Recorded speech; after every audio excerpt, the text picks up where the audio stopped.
If you go down the list of Ecuador and Brazil, Chile, Paraguay, Peru, Brazil, all of them had military dictatorships, and I had to deal with all of this. So I had Dr. Brzezinski bring in my national security advisor for Latin American affairs, and he brought in this child named Robert Pastor. And I said, look, it's big, we can't really get along with this man. He said, well, let me tell you about his credentials. He graduated from Lafayette College. I was a little bit reassured. He said he's also got a PhD from Harvard University, and he's been a Peace Corps volunteer in Malaysia, and I began to feel a little bit better. Well, I found out that he was bold, brilliant, aggressive, and he had a mind of his own. Before long, Bob Pastor was able to bring about the Panama Canal Treaties. Bob Pastor was able to induce Fidel Castro to release all 4,000 political prisoners.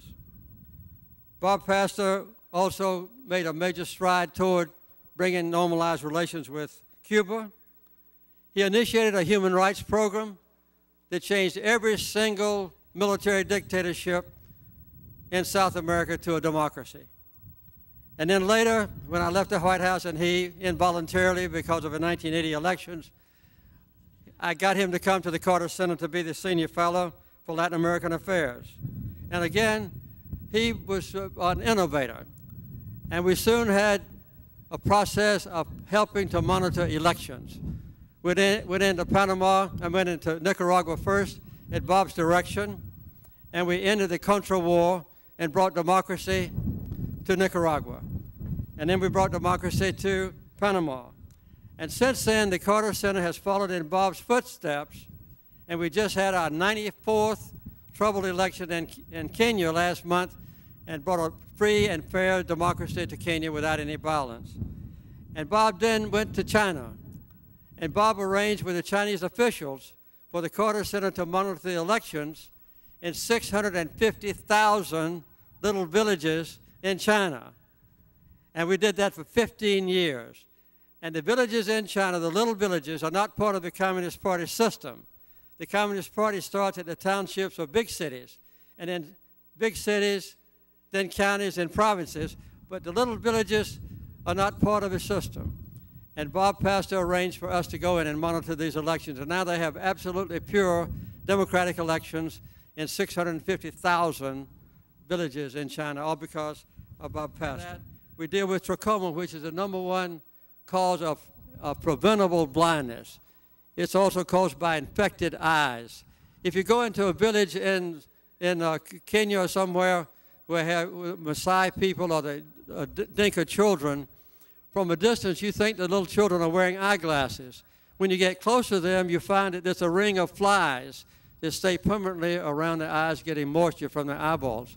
And eventually the eyes get infected, the upper lids turn inward, and every time they blink their eyes, the eyelashes slash the cornea, and this is the #1 cause of preventable blindness on Earth. The Carter Center now performs 40% of all the surgeries on Earth to prevent, to end this very serious scourge. We decided that we would try to get rid of flies in Africa, which is a big task, as you could probably imagine. So we decided we'd go in and help the people put in latrines, just an outdoor toilet. So we thought we'd go into Ethiopia that has the #1 cause of trachoma, and we would introduce the latrines in a village and try to get them started. We thought we might have a few thousand latrines built, but it became a women's liberation operation, because in Africa, in many countries, it's absolutely forbidden, or taboo they call it, for a woman to relieve herself in the daytime, either to urinate or to defecate.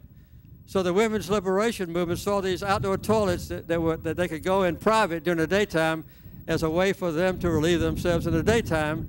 So by the end of the first year, we had 86,000 latrines built in Ethiopia, and we just passed 2,300,000 latrines that we have helped build in Africa.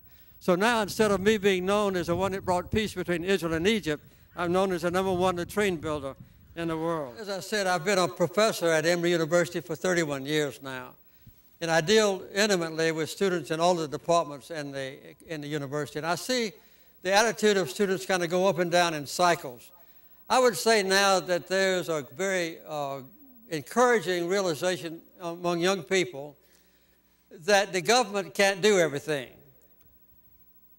And that's a very good thing to have us realize.